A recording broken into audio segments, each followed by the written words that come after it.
Oke, pelan-pelan. Saya turunkan dari tugas fitrah perempuan dulu ya. 1. Kalau perempuan belum menikah berarti statusnya apa? Anak. Pasti ada ibu kan? Kalau sudah menikah statusnya apa? Istri. Kalau sudah punya anak statusnya apa? Ibu. Punya cucu? Itu 1. Kalau cucunya 2? Nenek. Dah. Lihat sini. Sekarang bagaimana kurikulum surga Firdaus membentuk fitrah perempuan dari status anak di rumah tangganya dulu sampai ke status paling tinggi. Yuk kita bacakan ayatnya. Quran surah 23 ayat 1-nya dulu pelan-pelan. Qad aflahal mu'minun. Sudah? Saya pernah sampaikan, perhatikan terjemahannya. Akan menggenggam kesuksesan dan kebahagiaan. Setiap insan beriman itu. Jadi kalau kita sudah beriman dan imannya digunakan untuk bersikap, bukan hanya dengan akal. Allah jamin cepat atau lambat akan diantarkan pada kesuksesan dan kebahagiaan. Bukan hanya sukses ya, tapi kesuksesan yang membahagiakan. Suami Anda sukses di pekerjaan, tapi kesuksesan itu tidak membawa kebahagiaan ke rumah. Nyaman gak? Gak membawa ketenangan, nyaman gak? Pilih mana? Kaya tapi gelisah atau miskin tapi tenang? Kaya tapi tenang. Tetap ya pilih ketiga. Lihat baik-baik. Maka lakukan semua dengan pendekatan iman. Kalau sudah pakai iman, bahasa singkatnya niatkan ibadah. Jadi ibu tugas apapun, ya Anda sebagai anak, sebagai istri, sebagai ibu dan ke atasnya, kalau berperan dalam kehidupan, kalau ada kalimat iman maksudnya niatkan ibadah karena Allah. Maaf dengan kalimat ini. Ibu merawat anak. Memandikan, menyekolahkan, menyayangi, memeluk sebelum tidur. Saya tanya, itu karena sayang, karena cinta atau karena ibadah? Masa? Kalau ibadah itu pasti karena Allah. Kalau iman pasti karena Allah. Alladzina yu'minuna bil ghaib. Ini ada saya lihat anak-anak dia. Ibu tuh merawat, menggendong, mendidik dan sebagainya kepada anak. Karena sayang atau karena Allah? Apa standarnya? Standarnya ketika kita mengerjakan semua karena Allah. Maka ukurannya semua yang dikerjakan akan dipastikan sesuai dengan ketentuan Allah. Di mana disekolahkan anak ibu? Jangan-jangan Anda mengatakan saya mendidik karena Allah, tapi Anda sekolahkan di tempat yang tidak pernah mengenal Allah. Di sekolahnya nggak ada pelajaran sholat, nggak ada baca Quran. Apa yang Anda berikan untuk anak Anda? Lihat pakaiannya. Katanya karena Allah, tapi dia menggunakan pakaian yang auratnya terbuka yang Allah nggak suka. Lihat mainannya. Apa yang ia kelola dengan mainan itu? Apakah mendekatkan pada Allah atau menjauhkan dari Allah? Lihat tayangannya. Apa yang dia tonton? Yang menjadi tuntunan dia dalam berkehidupan. Kalau ada anak kata-katanya kotor. Ada anak perilakunya menyimpang. Yang pertama dilakukan, jangan dulu pojokkan dan marahi anaknya. Kembalikan kepada sikap orang tuanya. Istighfar dulu. Maka mulai hari ini, kalau Anda ingin mengikuti jejak Sayyidah Khadijah, mulai sekarang gerbangnya dibuka. Niatkan semua kegiatan karena Allah.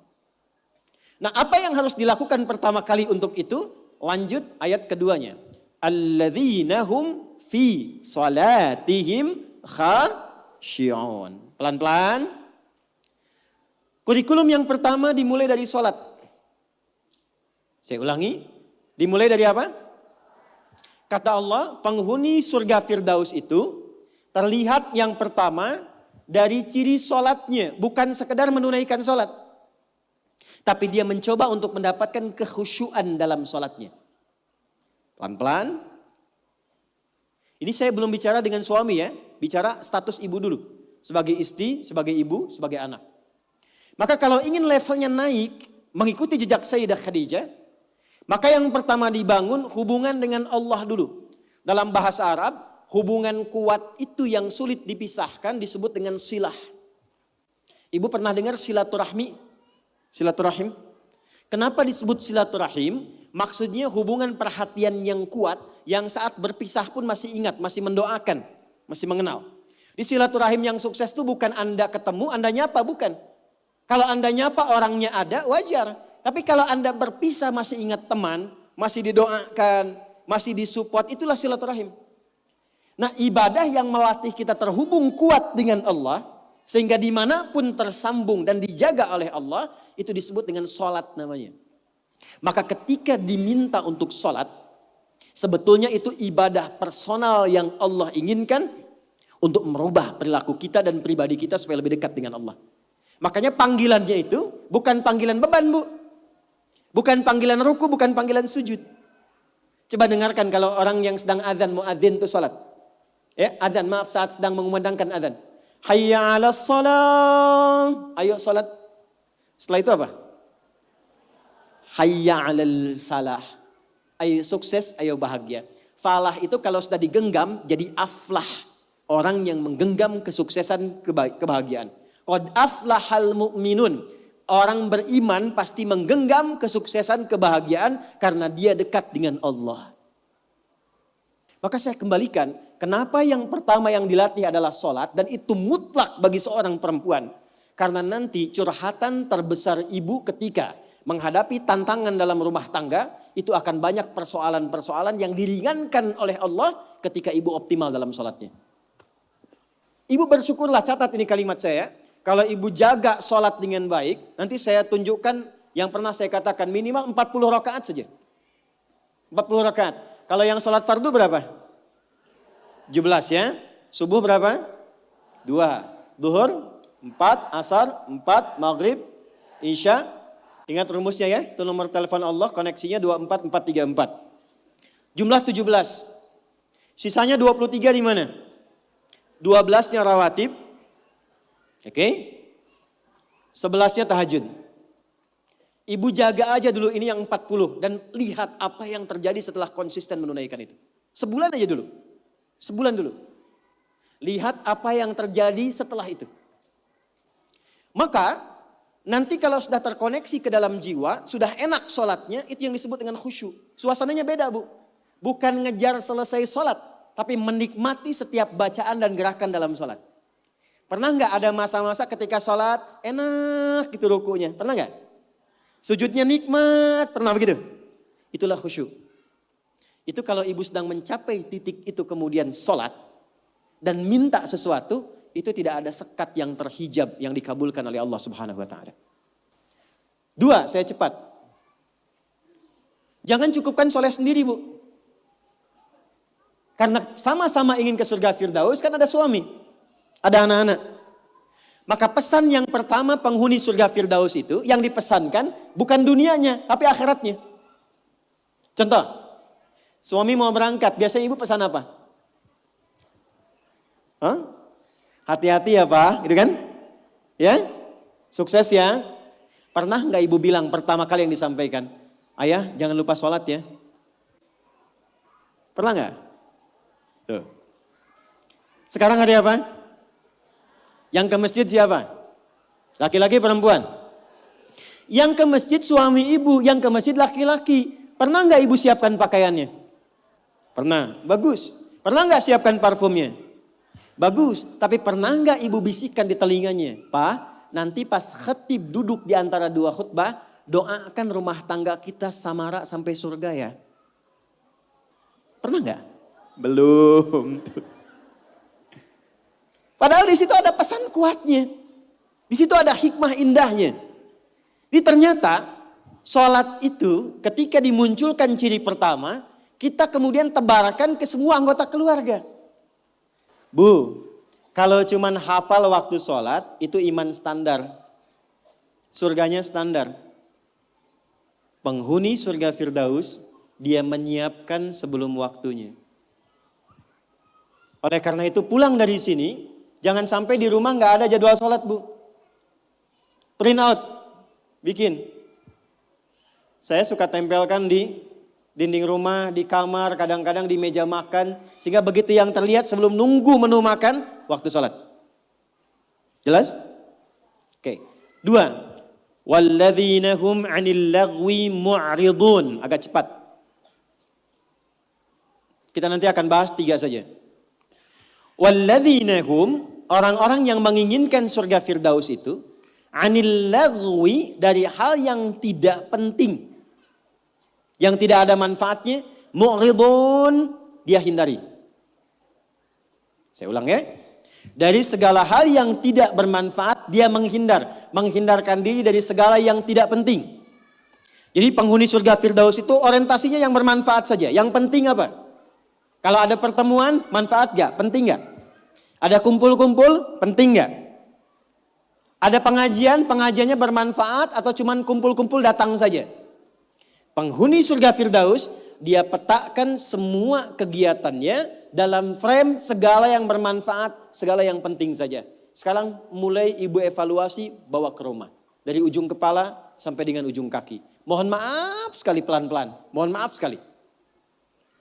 Cek ya. Cek. Coba agenda selama ini yang sudah dilakukan. Berapa kali lisan berkata yang tidak baik?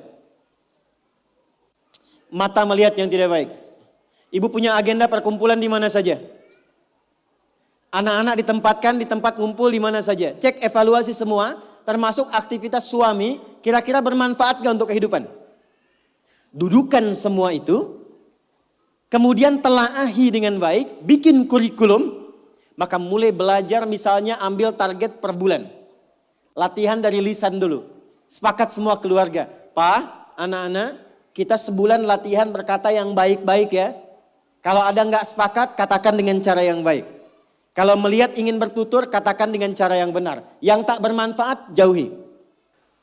Sekarang coba, ketika ibu bertemu dengan teman, bikin pengajian, bikin tempat kumpul, kalau ingin masuk ke dalam golongan surga Firdaus, pastikan bukan hanya profesinya. Semua apa yang dikerjakan, nilainya berada pada nilai kebaikan. 3, agak cepat. Walladzina hum lizzakati fa'ilun.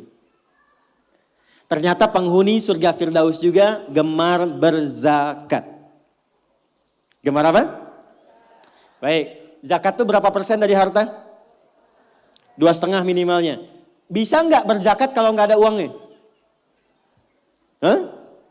Berarti perintah berzakat sekaligus perintah untuk mencari materi kan? Supaya bisa zakat kan? Makanya dalam Islam nggak dilarang. Silahkan suami mencari nafkah, bekerja, ibu punya bakat bisa jualan. Sayyidah Khadijah jualan nggak? Pedagang nggak? Sukses nggak? Bukan cuma sukses, sangat sukses. Hasilnya luar biasa. Nanti kita cerita. Tapi yang ingin saya katakan, ibu kalau sekarang bikin hijab face misalnya, ada yang bikin kerudung, bikin kue, bikin macam-macam, itu nggak dilarang, silahkan. Sepanjang tidak mengabaikan tugas pokok yang ada di rumah yang melekat kepada ibu. Silahkan. Tapi niatkan tujuannya untuk apa? Niatkan tujuannya untuk mengabdi kepada Allah supaya bisa zakat. Terakhir, kita gabungkan ketiganya. Saya ulang, kita gabungkan ketiganya. Uang sudah dapat. Awas ya, ini untuk pribadi dulu. Dibawa ke rumah. Ibu olah. Biasanya harta suami pun kan diberikan juga ke ibu ya. Sehingga ada adigio mengatakan, harta saya, harta suami, harta. Oke, sekarang bawa bu, pelan-pelan ya. Mohon maaf nanti dengan kata-kata saya ini, karena kita akan mencoba menata lebih baik. Dan jangan mengecilkan orang lain. Ibu bawa pulang ke rumah. Maka kebutuhan pokok pertama kan untuk pemenuhan kebutuhan dalam kehidupan rumah tangga. Tarik ke pribadi. 1, untuk pakaian misalnya.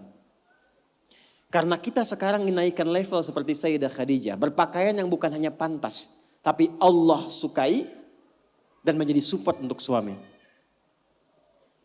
Maka perhatikan pakaiannya. Apakah cara berpakaiannya dan koleksi pakaian yang sudah dikumpulkan. Itu betul-betul menunjukkan pakaian yang disenangi oleh Allah. Contoh.